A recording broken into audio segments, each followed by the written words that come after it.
안녕하세요, 청취자 여러분. 살다 보면 인생이 무상하게 느껴지고 마음이 허할 때가 있죠. 여러분은 어떻게 위로를 받으시나요? 저는 노래를 듣곤 합니다. 특히 여러분이라는 노래를 참 좋아해요. 네가 만약 괴로울 때면 내가 위로해줄게. 어두운 밤 험한 길 걸을 때 내가 너의 등불이 되리. 나는 너의 친구야. 나는 너의 기쁨이야. 어쩜 가사를 이렇게 쓸 수 있을까요? 특히나 얼마 전 우리 가족에게 큰 사건이 일어났었거든요.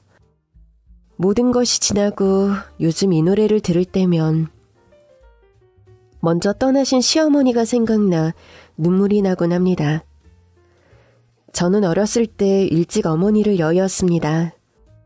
몸이 약했던 저희 어머니는 저를 낳고 얼마 지나지 않아 먼 길을 떠나셨습니다. 요즘 그런 일이 없다지만 젖동냥이라는 말을 다들 아시죠? 저는 동네에서 젖동냥으로 자란 아이였습니다. 아버지는 어린 제가 배가 고파 울 때면 동네 아이 키우는 집을 찾아가 부탁을 했다고 해요. 조금 더 자라 분유를 먹였다고는 했는데 입이 짧아 분유를 잘 먹지 않아 아버지께서 속이 탔다고 하셨어요. 그래서 제 마음속엔 큰 구덩이가 있었습니다. 한 번도 느껴보지 못한 엄마의 사랑, 엄마의 품. 나이가 들어서도 절대 메워지지 않을 커다란 구덩이요. 그렇게 애정결핍이 심했습니다. 그래도 저희 아버지, 엄마 사랑 한번 못 받아본 저를 측은하게 여겨서 온 정성을 다해 저를 키우셨어요. 은혜야, 이거 봐라. 읍내에 갔는데 이게 제일로 예쁘더라. 우와, 아빠 이게 뭐야? 구두야? 그래, 이게 공단천으로 만든 건데 이렇게 부드럽다. 비 오는 날은 절대 신으면 안 된다고 하더라. 아빠, 감사합니다. 다들 아시죠? 어렸을 때는 온 골목골목 뛰어다니며 놀기 바쁘잖아요. 운동화나 튼튼한 신발을 신겨놓아도 저녁이 되면 흙투성이가 돼서 돌아오는 아이들이요. 그렇게 놀다 보면 고무 밑창도 금방 닳고 또 발은 어찌나 빨리 자라는지 산지 얼마 안 된 신발 뒤축을 꺾어 신고 다니는 애들이 참 많았는데 우리 아버지는 그 옛날 벨벳 구두를 사서 신겨주시는 분이었습니다. 벨벳 구두를 신은 제가 꼭 별나라 공주님 같다며 너무 예쁘다고 행복해하던 우리 아버지. 그 고운 신발 망가질까 나가놀 때 못 신고 고이고이 모셔두었지 뭐예요. 벨벳 구두는 몇 번 신지도 못하고 발이 커져버렸지만 그 벨벳 구두 하나가 바로 우리 아버지가 나를 어떻게 키웠는지 보여주는 단적인 예시였죠. 어디 가서도 기죽지 말고 당당해야 한다. 네가 누구 딸이라고? 아버지 딸. 아버지가 어떤 아버지라고? 세상에서 나를 제일 사랑하는 1등 아버지. 은혜야, 아버지 소원은 그냥 네가 건강하게 자라서 행복하게 지내는 거야. 그것 말고는 바라는 게 한 개도 없다. 아버지, 내 소원도 들어봐. 우리 은혜 소원은 뭔데? 내 소원도 아버지가 오래오래 건강하고 행복하게 사는 거야. 어이구, 우리 은혜 장하다. 다 컸네, 다 컸어. 이런 아버지 덕분에 엄마가 없었지만 행복한 어린 시절을 보냈습니다. 그런데 그런 일상의 균열이 가기 시작한 것은 중학교에 올라갈 무렵이었죠. 당시 통학을 하려고 혼자 버스를 타고 다니던 때였어요. 당시 저희 지역에는 유명한 지역 명물이 있었는데 바로 구미호였습니다. 진짜 꿀이 9개 달린 구미호가 있었냐고요? 구미호는 구미가 당기는 미녀들의 호탕한 모임의 줄임말이었습니다. 당시 17살, 18살 동네 노는 언니들의 모임이었죠. 구미호 이름처럼 멤버는 9명이었고요. 구미호파, 구미가 당기는 미녀들의 호탕한. 지금 생각하면 참 유치한데 어쨌든 종종 다른 지역의 칠공주파, 오로로파와 세력 싸움도 벌이며 나름 지역에서는 꽤나 유명한 언니들이었어요. 중학교 시절 악몽이 시작된 건 제가 이 구미호파에게 찍힌 날부터였습니다. 야야, 예쁘니? 너 일로 와. 버스를 타고 가려는데 골목에서 짝다리를 짚고 있는 어떤 언니가 저를 부르더라고요. 저는 그때 그 언니들이 누군지도 몰랐어요. 저요? 그래, 귀 먹었어? 여기 너 말고 누가 있니? 여러 번 말하게 하지 말고 오라면 빨리 와. 가까이 다가갔더니 골목 안쪽에 쭉 늘어선 그림자들. 구미호파 9명이 전부 골목 끝에 서 있더라고요. 많은 숫자의 기가 눌렸습니다. 도망치려면 지금 가야 하는데 생각할 틈도 없이 제 손을 끌고 골목으로 들어갔고 순식간에 저는 구미호파에 에워싸였습니다. 너 몇 살이야? 15살이요. 너 못 보던 앤데 얼굴 좀 반반하다. 너 우리가 누군지 알아? 아니요. 이 동네에서 우리를 모르다니. 너 교육 좀 받아야겠다. 근데 너 신발 좋은 거 신었네? 얼굴도 예쁜 애가 집도 잘 사나 봐? 네, 감사합니다. 야야, 얘들아 감사하대. 이게 뭐야? 눈치가 없는 거야? 눈치가 빠른 거야? 야, 장난해? 신발 벗어. 네? 신발 빨랑 벗으라고. 유행하던 운동화였는데 아버지가 생일 선물로 준 운동화였는데 소심하게 고개를 저으며 거부했지만 이내 언니들이 손이 올라가며 눈이 번쩍이더군요. 운동화도 빼앗기고 교복이 찢어진 채 집에 왔습니다. 그때 아버지에게 솔직하게 말했으면 좀 달라졌을까요? 아버지가 속상해할 것만 걱정하던 저는 아버지가 오시기 전 교복을 꿰매고 멍든 곳에 분을 발라 상처를 감췄습니다. 눈썰미가 좋았던 아버지가 상처에 대해 물으셨지만 그냥 체육 시간에 넘어졌다고 했어요. 너 좀 무슨 일 있는 거 아니지? 응, 아무 일 없는데? 왜? 근데 요새 물건을 왜 이렇게 자주 잃어버려? 아빠 미안. 내가 깜빡깜빡 하다 보니까 다시 안 사주셔도 돼요. 필요한 게 있음 아버지한테 말을 하고. 말을 해야 알지. 아니야, 나 괜찮아. 필요한 것도 없고요. 그 뒤로 제가 고등학교에 갈 때까지, 그러니까 구미호파 언니들이 성인이 되어 지역을 떠날 때까지 괴롭힘이 계속되었습니다. 전 제가 중학교 때 당한 일을 한 번도 아버지에게 말하지 않았습니다. 언니들은 가장 큰 취미, 관심은 돈이었기 때문에 돈이나 원하는 물건을 군말 없이 주기만 하면 큰 괴롭힘은 없었거든요. 그때는 시간이 빨리 흐르기만을 바랐던 것 같아요. 이사를 가면 안 되냐고 말을 해볼까 했지만 아버지 하시던 일이 지역 기반 사업이었기 때문에 쉽지 않은 것을 알고 있었어요. 어쨌든 시간은 흐르고 그 언니들이 지역을 떠나자 고등학교 때는 조금 편해진 것 같아요. 저는 공부를 열심히 했고 제가 대학에 합격했을 때 아버지와 함께 서울로 가게 되었어요. 자취는커녕 기숙사도 절대 안 된다고 하셨거든요. 아버지와 함께 서울로 가 대학을 다니고 보통 평범한 사람처럼 취업을 준비하고 회사에 다니게 되었습니다. 그즘 아버지께 진지하게 말씀을 드렸어요. 아빠, 어렸을 때 내 소원 물어봤던 거 생각나? 그럼 생각나지. 응, 아빠 나 이제 진짜 다 컸잖아. 어엿한 사회인이라고. 그럼 세월이 참 빠르다. 그치? 우리 은혜가 벌써 25이라니. 내 소원이 아빠 오래오래 건강하고 행복하게 사는 거라고 했잖아. 나도 이제 다 컸고 난 아빠가 외롭지 않았으면 해요. 은혜가 있는데 아빠가 왜 외로워? 나는 딸이고 그건 다른 거지. 아빠 연애하고 있지 않아? 괜찮은 분인지 나 한번 소개시켜줘요.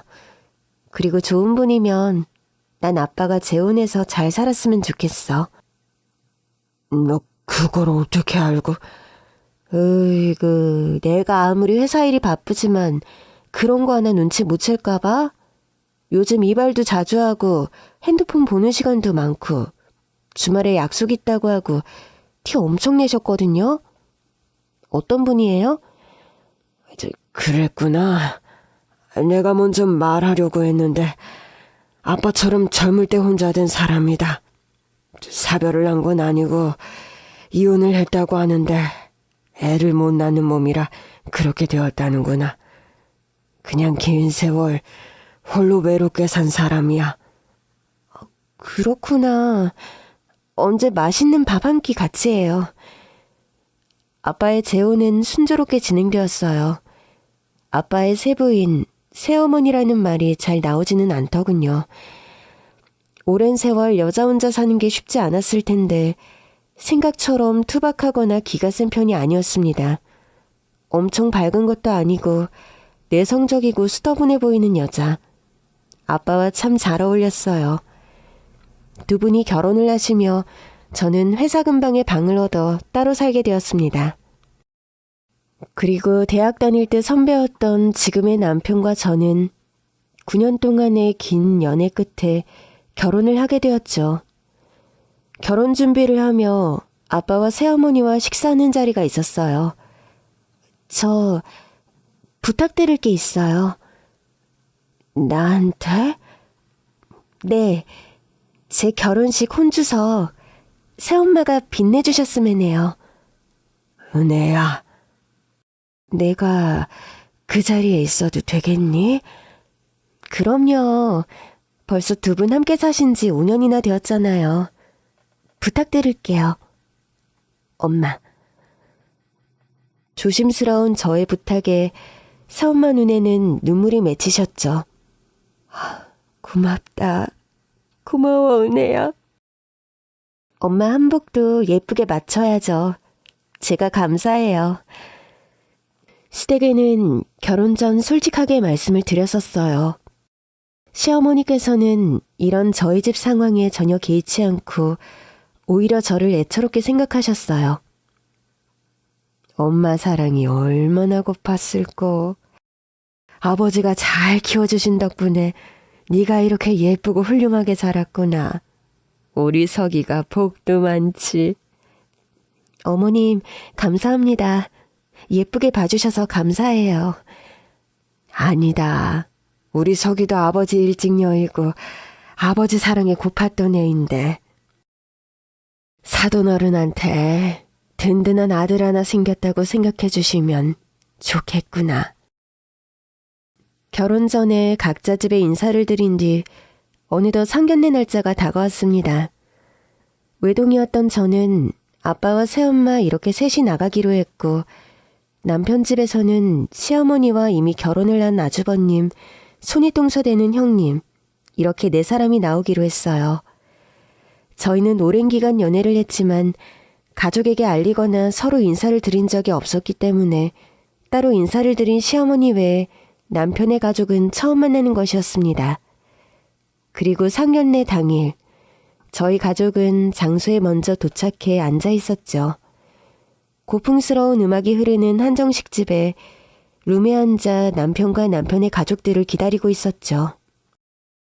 약속 시간이 다가오자 드르륵 문이 열리고 남편과 시어머니, 남편의 형인 아주버님과 형님이 들어오시더라고요. 안녕하세요. 진은혜라고 합니다. 은혜 아비 되는 진영식입니다. 은혜 어미 되는 박영애라고 합니다. 기다리게 해드려서 죄송합니다. 저희 어머니 그리고 여기 형과 형수입니다. 민석이 형 김민철입니다. 안녕하세요. 도련님 형수, 이 사람 아내 되는 송준이라고 합니다. 서로 소개를 하는 동안 저는 처음 보는 아주머님과 형님을 바라보았습니다. 그런데 이상한 기분이 들었어요. 남편의 형수, 그러니까 결혼을 하면 제 손이동서가 되는 형님이라는 여자 어디선가 본 것 같은 기분이 들었죠. 그리고 저를 빤히 보던 형님이 이내 방금 미소를 짓더니 어머나 얼굴이 참 곱네요. 우리 도련님 어디서 이런 이쁜 아가씨를 만났을까? 아, 대학 선후배 사이라고요? 오래 연애했다고 들었는데 이제야 보네요? 하이톤의 목소리 상냥한 듯 했지만 미소가 다소 어색하게 느껴졌어요. 그리고 그 순간 제 팔에 소름이 돋았습니다. 어디서 봤다 했는데 기억이 났어요. 중학교 시절 저를 2년 넘게 괴롭히던 구미호파 무리 중 한 명이었습니다. 쌍꺼풀 수술을 했는지 눈이 좀 달라 보였지만 분명히 그 무리였던 사람이 맞았어요. 그런데 송준이라는 이름은 처음 듣는데 그런 이름은 없었던 것 같은데 혼란스러웠지만 심증만 있었기에 상견례는 진행을 했습니다. 돌아오는 내내 생각에 골똘히 잠긴 저에게 아빠가 말씀하시더라고요. 사돈댁 성품이 참 훌륭하신 것 같더구나. 사돈 어른을 일찍 여의고 여자 혼자 자식 둘 키우기 쉽지 않았을 것 같은데. 네, 젊었을 때 식당을 하셨대요. 소문이 나서 엄청 식당이 번창했고 연세 드신 뒤에는 인수하겠다는 기업에 가게를 넘기셨다고 해요. 남편 형이나 남편이 식당을 물려받을 생각은 없다고 해서요. 단단한 기운이 느껴지시는 분이에요. 그치만 억세지 않고 우리 은혜를 바라보는 눈빛이 참 따뜻하시더라고요. 시집살이 같은 건 걱정 안 해도 되겠어요. 그러면 정말 다행이고 당신이 그렇게 느꼈다니 내가 마음이 다 놓이는 것 같아. 식당은 대를 이어가면 좋지만 그게 또 쉽지는 않지. 아무리 어머니로부터 비법을 배워도 그 맛을 그대로 내기 힘드니까. 근데 너 무슨 고민 있니? 아니에요. 아버지는 너 연애하는 거 알고 있었다. 네가 먼저 말하지 않아서 묻지 않았다만 오랜 기간 만난 것 아니냐. 확신이 있어서 결혼을 결심한 거라고 생각했는데 혹시 무슨 문제가 있는 건가 걱정이 되는구나. 문제 없어요. 시어머니는 정말 좋으신 분이에요. 상견례 전에 처음 인사드릴 때도 너무 따뜻하게 맞아주셨어요. 그래? 혹시 오늘 우리가 뭐 실수한 거 있니? 아니요. 아빠 엄마 두 분 다 오늘 너무 고생 많으셨어요. 은혜야, 네가 아주 어렸을 때는 조잘조잘 하루 있었던 일을 다 아빠한테 말해주었잖니. 그게 아빠의 참 기쁨이었는데 사춘기가 다가올 무렵이었는지 어느샌가 집에서 말을 잘하지 않았지. 그때부터 쭉 그랬던 것 같아. 너 아빠 평생 소원이 뭔지 알지? 아빠는 은혜가 행복하게 지내는 것. 그것 말고는 정말 바라는 게 없다. 그리고 아빠는 항상 네 편이야. 필요한 게 있으면 도움을 구할 일이 있으면 아빠한테 말을 해야 해. 말을 해야 알지 않겠니? 네, 아빠. 그냥 막상 상견례를 하니 진짜 내가 결혼을 하는가 싶기도 하고 메리지 블루라는 말이 있잖아요. 결혼 준비하면서 신부가 느끼는 우울감. 그냥 그런 기분이에요. 너무 걱정하지 마세요. 그날 밤 혼자 지내는 집에 돌아와서도 쉽사리 잠을 이루지 못했습니다. 제가 잘못 본 게 아니라면 틀림없이 그 형님들 여자는 구미호파 멤버가 맞았어요. 대장격까진 아니더라도 2인자 행동대장쯤 되는 사람. 세상에 어찌나 운명이 이렇게 가혹한지요. 원수는 외나무 다리에서 만난다고 하더니 그게 딱 제 상황이었습니다. 난 어떻게 해야 하는 걸까? 9년의 연애 기간 동안 가족들에게 인사 한 번 드리지 않았던 것이 지금아 후회가 되었습니다. 모든 걸 좀 더 일찍 알았더라면 뒤도 안 보고 결정을 내렸을 것 같아요. 그런데 그렇게 돌아서기에 저에게는 9년의 시간 동안 제 곁을 지켜준 남편의 존재가 너무 소중했습니다. 밤이 새도록 울며 앓은 턱에 다음날 연차를 내고 회사를 쉬어야 했죠. 저녁이 되자 퇴근을 한 남편이 죽을 사서 집으로 찾아왔더군요. 어떻게 된 거야? 어제 상견례 후 연락도 잘 안 되고. 무슨 일 있어? 몸은 갑자기 왜 아픈 건데? 그냥 너무 긴장했는데 상견례 마치자마자 긴장이 확 풀렸는지 몸이 아프더라고. 죽 데워줄게. 먹고 기운 내야지. 고마워. 남편이 데워준 죽을 먹으며 조심스레 물어보았습니다. 자기 형 말이야. 결혼을 언제 하셨다고 했지? 결혼한 지 엄청 오래됐어. 10년 다 되어가나? 뭐 요즘 세상에 흉은 아니라지만 사고 쳐서 조금 일찍 결혼을 했지. 형수가 너랑 나이 차이도 얼마 안 날걸?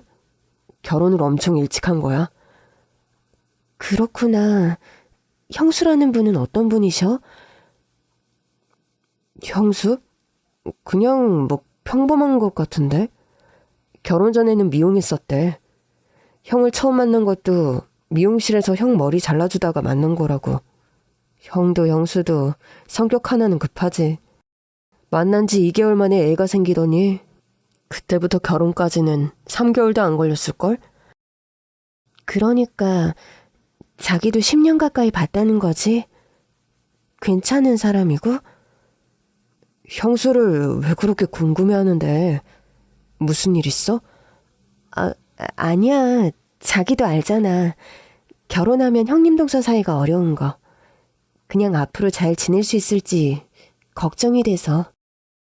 형수야 뭐 좀 예민하고 까칠한 구석이 있기는 한데 은혜 네가 워낙 성격이 좋잖아. 그리고 혹시라도 무슨 문제 있으면 바로 말하고. 나 그런 거 잘할 자신 있다. 우리 엄마가 그러든 형수가 그러든 중간 역할 내가 잘할 거야. 우리 엄마야 뭐 그럴 사람은 아니지만.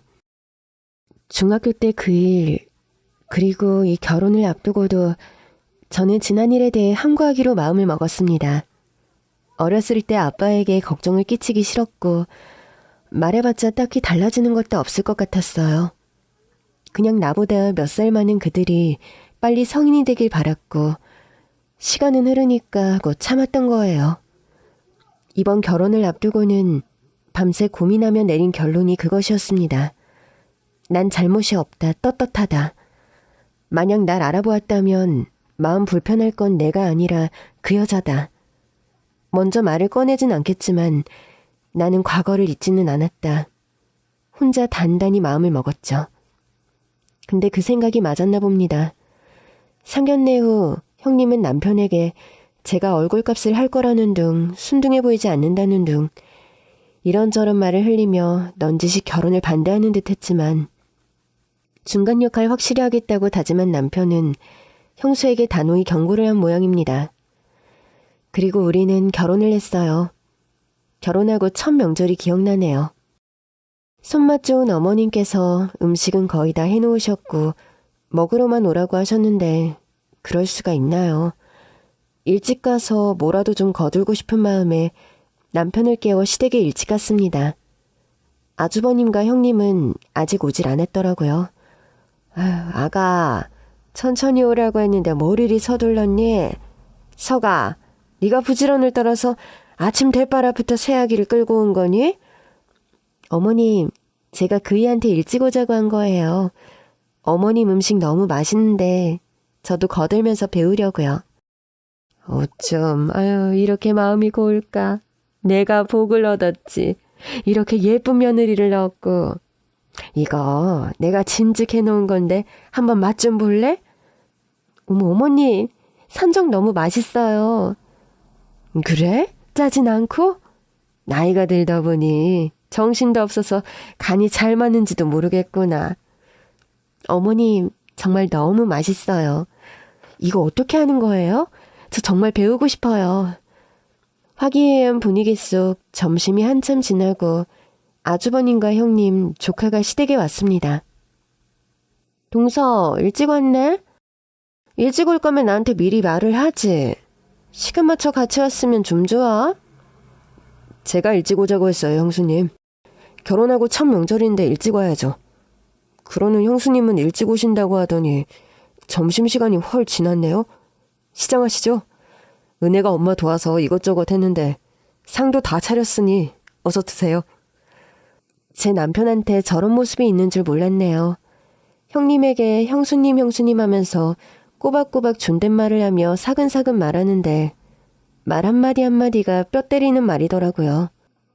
순식간에 빨개진 형님 얼굴을 보고 있자니 웃음이 쿵 나왔습니다.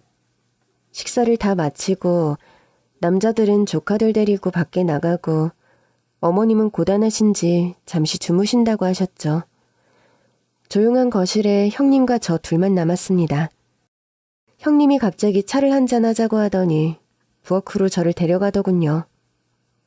동서. 네, 형님. 동서, 나 누군지 알지? 그럼요. 그래? 어떻게 아는데? 구미 오빠. 구미가 당기는 미녀들의 호탕한 모임. 행동대장 송지수. 맞죠? 뭐 그걸 그렇게 정확히 읊을 것까진 없고. 기억력 좋네. 동서 아직도 그렇게 살아? 호구였잖아, 동네 호구. 형님, 아직도 그렇게 사세요? 양아치였잖아요, 동네 양아치. 뭐? 형님, 저 예전에 제가 아니에요. 과거에 있었던 일, 형님 과거가 어땠는지 어머님이나 아주버님은 아세요? 전 떳떳하고 당당해요. 가해자가 나쁜 거지 피해자가 나쁜 게 아니잖아요. 제가 호구라서 입 다물고 이 결혼 그냥 한 거 아니에요. 물론 형님에 대한 기억 너무 생생하고 살면서 다시 맞이하고 싶지 않은 면상이기는 한데 그것 때문에 사랑하는 내 남편, 좋으신 시어머니까지 제가 포기할 건 아닌 것 같았거든요. 무엇보다 그걸 바라는 건 형님이실 거고요. 결혼도 반대하셨다면서요? 전 정말 동서지간 우애 있게 지내고 싶었어요. 외동으로 자라서 좀 외로웠거든요. 근데 애석하게 송지수 같은 인간이 제 형님이라 그건 좀 어려울 것 같고요. 이렇게 된 마당에 그냥 서로 각자 조용히 지내는 게 최선인 것 같거든요. 어떠세요, 형님? 무슨 대사를 외운 것도 아닌데 정말 숨도 안 쉬고 제가 속에 담아두었던 말을 내뱉었어요. 속이 후련하더라고요. 맞아요. 누군가 들으면 그런 결혼을 왜 하냐, 아님 그걸 왜 묻어두냐, 결혼 전에 다 밝혔어야 한다. 그렇게 말하겠지만 그 당시 저에겐 이게 최선이었어요. 과거에 구미 오빠한테 당한 것도 억울한데 제가 그 여자 때문에 결혼을 포기하긴 싫었고 결혼 전에 다 까발리고 싶었지만 말 그대로 제 말밖에 없는 상황이었거든요. 섣부르게 폭로했다가 발뺌하며 여우처럼 요리조리 빠져나갈 것 같은 건 눈에 보이듯 뻔한 거였죠. 대신 그냥 관계를 확실히 해두고는 싶더라고요. 어떻게 말을 할까 기회만 엿보고 있었는데 먼저 말을 꺼내주다니 참 고맙더라고요. 알아들으셨죠? 뭐 더 할 말 있으세요? 예세야 아가, 둘째야, 이리 내 방으로 좀 와보거라. 때마침 어머님께서 저를 부르셨기에 저는 형님을 향해 생긋 웃어 보이며 어머님 방으로 향했습니다. 부들부들 손을 떠는 형님을 보니 꼬숩더라고요. 아가, 이건 내가 시집 올 때 받은 금가락지 한 쌍이다. 어머, 어머님, 너무 예뻐요. 그렇지? 이걸 너한테 주고 싶구나. 네? 저한테요? 어머님, 아니에요. 그렇게 귀중한 가락지를. 죽을 때 뭐 이걸 다 싸들고 가겠니? 네가 오래오래 가지고 있으면 좋겠다. 어머님, 오래오래 건강하셔야죠. 제가 잘 모실게요. 시어머니한테 며느리는 절대 딸이 될 수 없다고 남들이 다 그렇게 말하더구나. 내가 첫째 볼 때는 그 말이 맞는갑다 했는데 너를 보는 마음은 그렇지가 않아. 아들만 둘이라 그런지 내 노년에 너처럼 예쁜 딸을 얻은 것 같아 마음이 참 편하다. 돌아가신 네 시애비가 너를 봤으면 얼마나 좋아했을꼬. 어머님, 따뜻한 어머님의 손을 꼭 맞잡았습니다. 저희 어머님은 그렇게 저를 예뻐해 주셨어요. 결혼을 하고 나서는 시간이 화살처럼 빨리 지나가더군요. 10여 년의 세월이 지나고 어느새 저는 두 아이를 둔 엄마가 되었답니다. 저희 어머님은 정말 이제 80을 넘기어서 한 해 한 해 기력이 쇠약해지셨거든요. 그 즈음엔 어머님 홀로 지내시던 집도 정리했습니다. 홀로 지내시기에 집이 너무 컸거든요. 그래서 저희 부부가 어머님을 모시려고 했는데 뜻밖의 난관에 부딪히게 되었습니다. 장남인 내가 어머니를 모셔야지. 그게 도리지. 내가 동서보다 못해도 어머님을 10년을 먼저 모신 사람이야. 어머님도 장남댁에서 지내고 싶어 하시고. 서방님 동서 괜찮지? 엄마 뜻을 여쭤보는 게 맞는 것 같은데요. 지난 주말에 엄마 찾아뵈었을 때 벌써 그렇게 말씀하셨다니까. 알겠습니다. 대신 저희가 형님 댁으로 어머님 자주 찾아뵐게요. 확고한 아주버님과 형님의 결정에 저희 부부는 일단 그 뜻을 따르기로 했습니다. 그렇게 어머님은 형님 댁으로 가셨고 저희는 격주에 한번 형님 댁으로 가서 어머님과 시간을 보냈어요. 그리고 그 즈음 어머님은 치매를 앓으시는 것 같았습니다. 조심스럽게 병원 검사를 해보자고 말씀드렸지만 형님은 한사코 반대를 하시더라고요. 준수 왔냐? 준수야, 배고프지? 기다려라. 내 따뜻한 국밥 한 그릇 얼른 말아줄 테니 이거 먹고 가라. 어머니, 저예요. 석이, 민석이. 민석이? 민석이가 네 집 자식인거. 날도 추운데 열심히 공부하는 우리 준수 밥 먹여야 하는데. 어머님, 저 은혜예요. 어머님 댁. 저희 왔어요. 은혜야. 아유, 내 딸내미. 그래, 석이도 같이 왔다고? 네, 어머님. 증세가 심해진 건지 어머님은 종종 남편도 못 알아볼 때가 있었습니다. 마음이 무너져 내리는 것 같았어요. 여보, 준수가 누구야? 나도 몰라. 엄마가 옛날부터 형은 철이, 나는 석이 이렇게 부르곤 했는데 준수라는 이름은 나도 처음 들어봐. 누굴까? 어머님이 찾으시던 준수, 국밥 한 그릇. 어머님의 기억은 젊으실 때 하던 식당 시절로 돌아갈 때가 많았습니다. 가장 창창할 때 가게가 잘 되던 그 시절을 떠올리시는 걸 보니 아무리 식당이 잘 되었어도 홀로 가게 하시며 고생하실 때인데 하지만 어머니께는 그 시절이 참 소중했나 봅니다. 그렇게 형님 댁에 발걸음을 하며 어머니 말동무를 해드리고 드시고 싶은 음식을 해드리고 지냈는데 언젠가부터 형님 댁에서 저희의 방문을 자꾸 막더라고요. 동서, 오늘 어머님 기력이 많이 안 좋으셔. 그리고 서방님이랑 동서 오면 나도 이거저거 신경을 안 쓸래 안 쓸 수가 없잖아? 이렇게 자주 오는 게 좀 나나 그이나 피곤하네. 어머님 잘 계시고 혹시라도 무슨 일 생기면 바로 연락할 테니 이렇게 자주 오는 건 우리 생각해서 좀 자제해줬으면 좋겠어. 그렇게 격주에 가던 걸 한 달에 한 번 가고 몇 달 후 어머님을 찾아뵙겠다는 저에게 형님이 아무렇지 않게 통보를 하더라고요. 충격적인 말이었습니다. 어머님 요양원에 모셨어. 아무래도 전문 인력이 보살피는 게 어머님께도 더 좋은 것 같아서. 안 그래도 이것 때문에 전화하려고 했는데 동서가 먼저 연락했네? 요양원에 들어가는 돈이 만만치가 않거든. 절반이라도 동선에서 같이 부담을 해야 할 것 같은데. 내가 계좌 보낼게.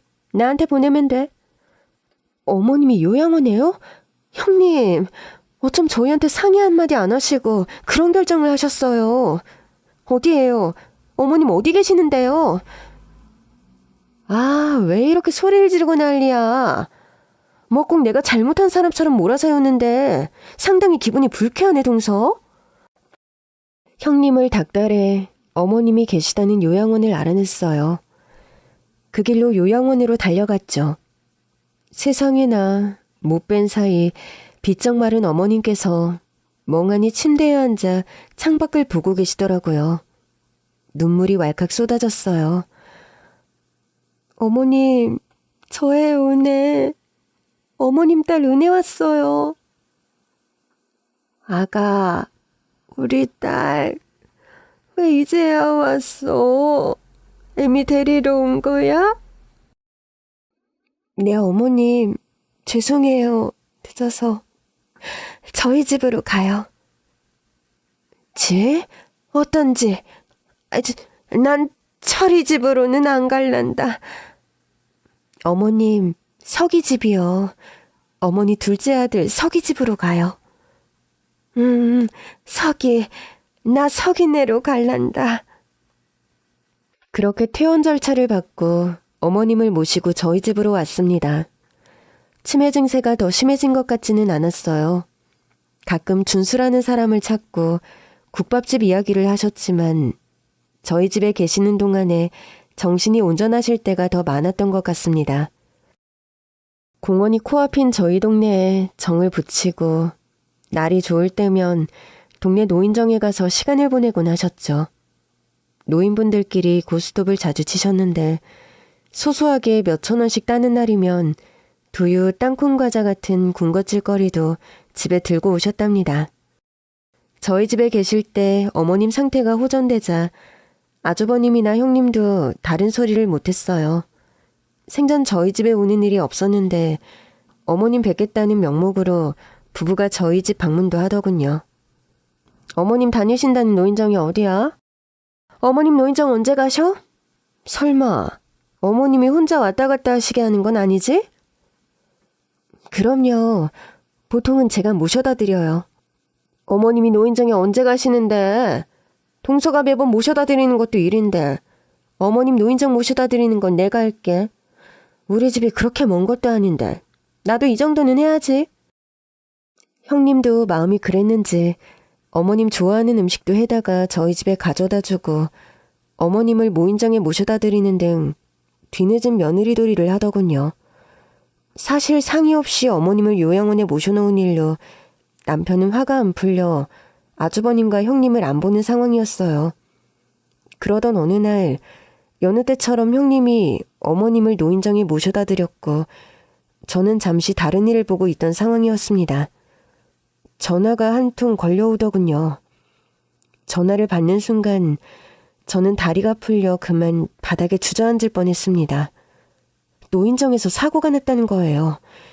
그리고 그 사고로 인해 어머님은 병원에 실려가셨다는 전화였죠. 어머님, 저 왔어요. 엄마 딸 은혜요. 잘 살아야 한다. 어머님, 정신 차리세요, 어머니! 절규하는 저를 뒤로 한 채 어머님은 그렇게 먼 길을 떠나셨습니다. 너무 황망하게 떠나셨어요. 노인정 뒤쪽 텃밭에서 꽃을 보고 계셨던 우리 어머님. 텃밭 근처에는 정자를 지으려고 목재더미가 쌓여 있었는데 그게 무너지며 쭈그려 앉아 계셨던 어머님을 덮친 사고였습니다.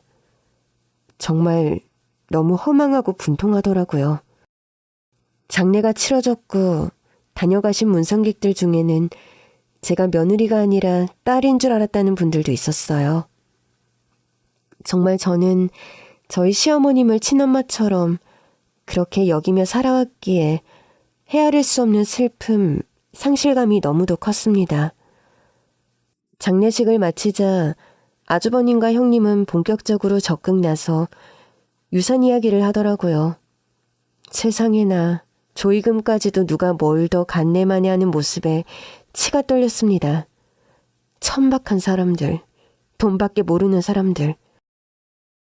어머님이 유언장을 남기셨다고 해요. 공증도 받았다고 하더군요. 아주버님과 형님 부부, 저희 부부 함께 모여 유언장을 확인했습니다. 경기도 소재 상가 건물을 큰아들 민철이에게 상속한다. 강원도 땅 7,000평은 큰며느리 송준이에게 상속한다. 그 외 현금 자산은 작은아들 민석이에게 상속한다. 옛날 옷장 고제 가구 일체는 작은 며느리 진은혜에게 상속한다. 아주버님의 유언장을 읽는데 떨떠름하더라고요. 어머님이 식당을 정리하고 기업에 넘기며 받은 인수금으로 상가 건물, 강원도의 땅, 동산, 부동산 자산을 보유했다는 것 정도는 저도 알고 있었습니다. 규모라든지 정확한 것은 몰랐지만요. 엄마 유언장이 그거라고? 그거 언제 작성된 건데? 엄마가 너희 집 가기 전에 우리 집에 먼저 모셨잖아. 그때 나나 네 형수가 워낙 극진히 모셨는데 그때 유언장을 수정하고 싶다고 하시더라고. 엄마가 그래도 야, 현금은 다 너한테 상속한다네. 은혜한테 남긴 게 옷장? 엄마가 쓰던 고제 가구들 말하는 거야? 엄마가 쓰던 가구 진짜 고제야. 그거 다 값비싼 것들이다. 어디 바로 팔아치우려는 건 아니지? 재수씨, 그 고제들은 다 우리 집에 있어요. 어머님 요양원 계실 때도 내가 우리 집에 잘 보관했고 요양원에서 재수씨 집으로 가실 때 워낙 간소한 집만 챙겨가셨으니까 내 이번 주말에 트럭 하나로 재수씨 집에 고제 보낼게. 자자, 엄마 필체 맞지? 확인들 마친 거다? 남편은 그 자리에서 많은 말을 하지 않았지만 뭔가 깊은 생각에 잠긴 것 같았어요. 집에 돌아가는 길 조심스레 말을 했죠. 유언장 수정이라니. 그럼 수정하기 전 원본이 있다는 건데. 그리고 유언장을 수정했을 때는 엄마 치매가 발생한 시기잖아. 이건 법적으로 좀 알아봐야겠어. 뭔가 어머님 뜻이 있는 게 아닐까? 설마. 그리고 유언장의 필체도 어머님 필체가 맞잖아. 엄마가 그럴 리가 없어. 주말이 되고 저희 집으로 어머님이 쓰시던 옛날 옷장 물건들이 도착했습니다. 유품을 수령해 방에 두고 옷장 안을 살펴보았어요. 보자기에 곱게 쌓인 옛날 한복, 옷더미 같은 것이 있었습니다. 보자기 제일 안쪽에는 어머님이 초창기 식당을 운영하실 때 입었던 앞치마가 있더군요. 낡고 해진 천 앞치마에는 직접 술을 놓으신 듯 물망초국과 산옥국밥이라는 글씨가 곱게 새겨져 있었어요. 그 오래된 앞치마 내음을 깊게 맡았습니다. 고생하시던 시절, 그러나 그 어느 때보다 열정 넘치던 시절, 어머님의 채취를 느끼고 싶어서요. 그런데 앞치마 주머니에 바스락거리는 소리가 나더군요. 주머니를 살펴보니 편지가 한 장 들어있었습니다. 어머님의 필체가 분명했죠. 편지에는 얘야, 이거 들고 박 검사한테 가. 라는 글이 적혀 있었습니다. 박 검사? 박 검사가 누구지? 혹시... 어머님 돌아가시기 전 치매기가 있을 때 준수라는 사람을 찾곤 했는데 혹시 박 검사가 이 사람? 그런 예감과 확신이 뇌리에 강하게 꽂혔습니다. 알아보았더니 정말 검찰청에 박준수 검사라는 사람이 있더군요. 전 시어머니의 유품인 앞치마를 챙겨들고 검찰청으로 향했습니다. 그리고 박 검사를 만났는데 상상도 못할 일들이 벌어졌습니다. 드디어 찾았군요. 박준수 검사님? 저희 어머님을 아세요? 제 평생 잊을 수 없는 은인이십니다. 지금 어디에 계신가요? 어떻게 지내시는지요? 여사님, 윤희승 여사님. 저는 어머님의 둘째 며느리입니다. 저희 어머님께서 얼마 전 사고로 돌아가셨습니다. 어머님의 유품을 받아 정리하는데 이 편지가 앞치마에 들어있었습니다. 박 검사는 저희 시어머님과의 긴 인연에 대해 이야기해 주었습니다. 박 검사가 가난했던 어린 시절 배를 골마가며 공부를 하던 박 검사가 저희 어머님이 하시던 식당에 왔던 모양이에요. 따뜻한 국밥을 말아줘서 정말 맛있게 먹었다고. 그런데 돈이 없었답니다. 어머님은 언제든 배가 고프면 밥을 먹으러 오라고 따뜻하게 그를 품어주었다고 해요. 박 검사는 그때 어머님이 입고 있던 앞치마를 잊을 수가 없다고 하더군요. 여사님께 물어본 적이 있었죠. 직접 수놓은 앞치마, 산호국밥 앞에 새겨진 꽃이 어떤 꽃이냐고요. 물망초라고 하셨어요. 물망초의 꽃말이 뭔지 아시나요? 나를 잊지 마세요입니다. 먼저 떠나신 남편분을 그리워하며 새겼다고 하셨는데 제가 법대 입학할 때까지도 가게가 있었어요. 법대 입학 후에도 종종 찾아뵈었었습니다. 그런데 한동안 못 가다가 가보니 가게가 없어졌더라고요. 대학에 갔지만 여전히 형편이 어려웠던 저인데 이름을 밝히지 않은 분께서 제 학비를 지원해 주셨습니다. 졸업을 앞둔 마지막 학기, 그때 마지막으로 학비가 전달되었는데 조그마한 천 한 구석에 물망초꽃이 새겨져 있었죠. 사방팔방으로 여사님 흔적을 찾았는데 알 수가 없었답니다. 그런데 이렇게 오늘날 며느님을 뵙게 되는군요. 어디에 계십니까? 늦었지만 제가 찾아뵈어야겠습니다. 저희 어머님은 수목장으로 모셨었거든요. 주말 박 검사와 남편, 저는 어머님이 쉬고 계신 곳으로 향했습니다. 어머님과의 인연 모두 남편에게도 설명을 했죠. 여사님, 영면하셔서 그렇게 많은 은혜를 입고 먼저 찾아뵙지 못한 저를 용서해 주세요. 저희 어머님께서 돌아가시기 전에 준수를 많이 찾으셨답니다. 치매를 앓으셨는데 언제나 그 시절로 돌아가곤 하셨어요. 준수야, 배고프지? 따뜻한 국밥 말아줄 테니 먹고 가거라.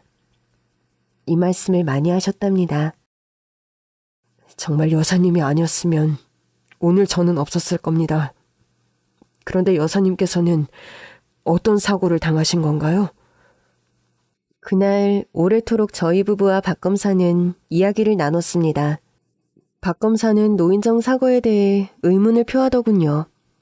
바람이 거세게 분 날도 아니었는데 목재더미가 갑자기 무너진 것에 대해서요. 박 검사의 지휘로 관할경찰서가 수사를 담당하게 되었습니다. 그리고 놀라운 사실, 수사 결과 목재를 묶어두고 지탱하던 로프와 지지대가 훼손되어 있는 것이 밝혀졌습니다. 누군가 고의로 훼손을 했던 것이죠. 사건 당일 어머님을 노인정에 모셔다 드린 형님과 운전을 해줬다는 아주버님, 모두 수사를 받게 되었고 증거물을 제시하자 두 사람 모두 자백을 했습니다. 유언장 또한 아주버님과 형님 부부가 조작을 했던 것이 밝혀졌습니다. 민서가 나 형이다, 응? 형제지간에 이렇게 각박할 수가 있는 거냐? 잘못했다. 한 번만 용서해줘. 난 형을 절대 용서할 수 없어. 그리고 형이 그 조작된 유언장을 읽어줄 때부터 알았어. 엄마는 나를 석이라고 부르지 민석이라고 하지 않거든. 마음 같아서는 형이 평생 감옥에서 지냈으면 좋겠어. 그 안에서 생각해봐. 형이 얼마나 큰 잘못을 했는지. 어떻게 그냥 가만히 있어도 엄마 오래 버티지 못하셨을 건데 사람이 어떻게 그럴 수가 있어. 동서 이건 정말 아니잖아. 난 하나도 몰랐어. 다 이 사람이 시킨 거야. 검사님, 이건 잘못된 거예요. 전 이 사람이 시키는 대로만 한 거지 욕심도 없었고요. 전 어머니 잘못인 것밖에는 없어요. 악을 쓰며 재판장에 끌려가는 아주버님과 형님의 모습이 참 씁쓸하게 여겨지는 한편 돈이면 어떤 일이든 다 하겠다는 그 행태가 참으로 추악하게 여겨지더군요. 그렇게 아주버님과 형님이 합당한 처벌을 받게 된 뒤 저와 남편은 어머님이 원래 남긴 유언장을 찾았고 어머님의 유언대로 재산을 상속하게 되었습니다. 경기도 상가 건물과 강원도 땅, 어머님이 쓰시던 고제 및 일체 물품을 다 저희에게 상속하신 것이었고 아주버님과 형님에게는 현금을 주신 것이었습니다. 그런데 생전 가지고 계시던 재산 거의 모든 것을 건물과 땅 구입에 쓰셨기 때문에 현금 자산은 얼마 되지 않았습니다.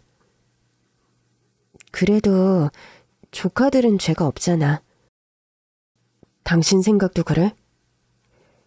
현금 얼마 되진 않지만 아주버님 형님은 한동안 못 나오고 안에 있을 건데 갑자기 엄마 아빠가 부재하게 된 조카들 생각을 안 할 수가 없네.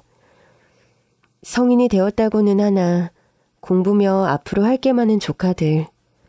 조카들은 아주버님과 형님의 계획도 일체 몰랐다고 하더군요. 어머님이 돌아가실 때도 조카들 상심이 컸고 조작된 유언장에도 작은아버지와 작은어머니께 그것만 남긴 게 이상하다고 말했었어요. 그래서 저희 부부는 원래 형님 부부의 몫이었던 현금, 어머님께서 남기신 유산 일부를 조카들에게 나누어 주었답니다. 이 일의 계기로 악인의 말로에 대해 자주 생각합니다. 뿌린 대로 거두는 법이죠. 하지만 그 말은 저희 어머님을 생각하니 더욱 고개가 숙여진답니다.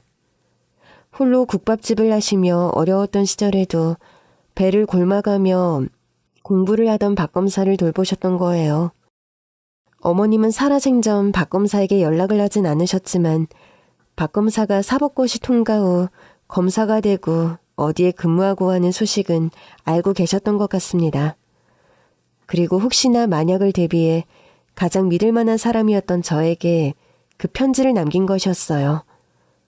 매년 어머님의 기일에 저희 가족은 물망초 꽃다발을 들고 어머님이 쉬고 계신 곳으로 향한답니다. 어머님 딸 은혜 왔어요. 어머님 나무도 잘 자라고 있고 오늘따라 물망초 빛깔이 곱네요. 저희 모두 어머님을 잊지 않을게요. 이제는 편히 쉬세요. 청취자 여러분, 각박하고 살기 어려운 세상이라지만 내 곁에 있는 이에게 작게 베푸는 친절이 씨앗이 되어 심기고 때가 되면 열매가 맺어서 우리네 삶을 더욱 비옥하게 만드는 것 같습니다. 늘 건강하고 행복하세요.